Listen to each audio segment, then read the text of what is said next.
Hello, my friends. We had a lovely Sabbath. I hope you did as well. I just wanted to point out to you that you absolutely need to read the Apocryphal version of the Bible, not the canonized. I mean, there's nothing wrong with reading the canonized version, but there's everything wrong about it too at the same time. It doesn't mean that it's a sin, is my point, but if you really want to know the details in order to reach an educated decision, you want to read the Apocryphal version of the Bible. The canonized Bible was written by the Roman Council. It was put together by the Roman Council. The Roman Council blacked out a lot of things from the Bible. I can tell you the canonized Bible contains only about 1/8 of the real Bible. Today's Torah reading was about Esau and Jacob. And incidentally, that's the one that I was reading on the book of Jeshai in the Bible, the Apocryphal Bible. Ask yourself this one thing. Why is the book of Jeshai not in the canonized Bible? And yet they quote it in that same Holy Bible, the canonized Bible. It's in Joshua 10, verse 12 and 13, Samuel 1, verse 18. If it's quoted that it's in the Bible book of Jeshai, why is it not included in the canonized Bible? Also, the book of Enoch, it's quoted in the Bible, in the canonized Bible, but the book itself has been removed. You wonder why? Look in Jude 1, verse 4, verse 6, verse 13, verse 14, verse 15. It's quoted.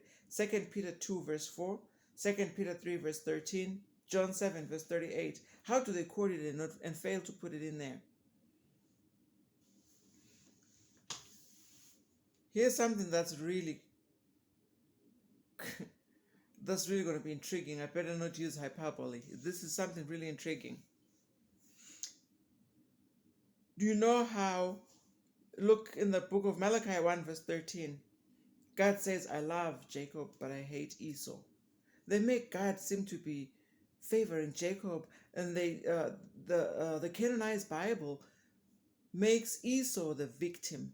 You go and read the Apocrypha. It tells you time and again that Esau would come and make deals with Jacob, and Jacob was a guy who was wise. He always had him put it in writing, whatever he was negotiating this time around. And you'd have witnesses. It's in the Bible book of Jeshai. Read it. And then Esau, after he got what he wants, he turned around and tried to come back and steal back what he already sold. Even when Jacob died in Egypt, and they took him back to bury him in the land of Canaan. First and foremost, when Esau decided they were going to live in separate areas from Jacob because they were fighting, Esau had been so terrified by the angel army of God that had gone before Jacob as Laban was coming behind Jacob in hot pursuit. Esau was coming from the other end. The Bible says the Esau didn't recognize that these were angels. He thought it was an army that all belonged to Jacob. So when he finally met him, he was so afraid of him. All the wrath that he had wanted to kill him earlier, it disappeared. Now he was so afraid of him, and they agreed that Esau would move to and stay in a different place. Esau went and occupied the Mount Seir, and then Jacob went over to eventually he went over to his father's hometown. When his father died, Esau came around and said, okay, you divide all the, because they inherited everything. He said, Esau said, you divide and I'll choose. That's how one can play a fair game. You divide and I choose first. So Jacob put some thought to it and he decided, you know what, Esau, how about we divide? Instead of dividing half and half and we end up occupying land close to each other, how about you choose whether you take all of our father's wealth, his cattle, everything, silver and gold, and go with it, or you take the land. If you take the land, I'll take the wealth. If you take the wealth, I'll take the land.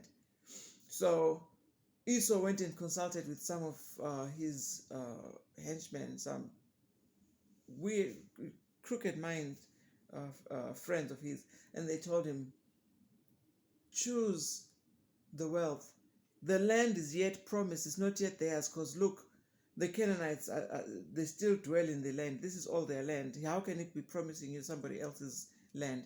So Esau took the wealth and they signed a contract with Jacob, and there were witnesses that said Esau is choosing the land and Esau is choosing the wealth, and he took off with it.